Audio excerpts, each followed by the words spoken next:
Why was the Bank of England founded as a chartered company? Imagine a time when England was fighting costly wars and needed quick ways to raise money. That's when the idea of creating a special bank came into focus.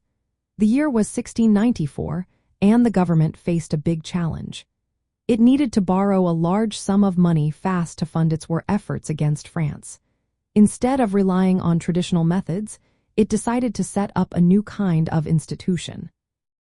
This institution was a chartered company, which means it was granted a royal charter by the king. This charter gave it official status and certain privileges.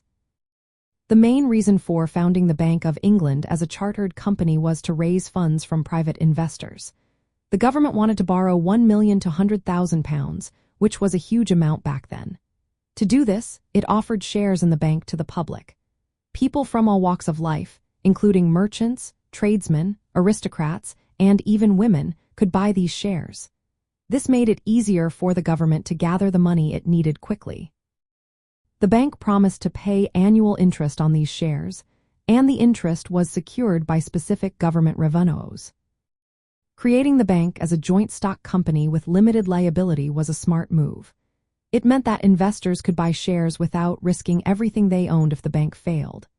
This setup encouraged more people to invest, which meant more money for the government. The charter also gave the bank a monopoly on joint stock banking in England and Wales until 1826. This meant no other bank could compete with it in that area, giving it a strong position. The founding of the bank was also influenced by the political and financial climate of the late 17th century. The government needed a reliable way to stabilize its finances during ongoing wars. Linking the bank to a royal charter and parliamentary approval made it a trusted institution. It was designed to serve as the government's banker and debt manager, roles that would grow over time. As the years went by, the Bank of England expanded far beyond its original purpose.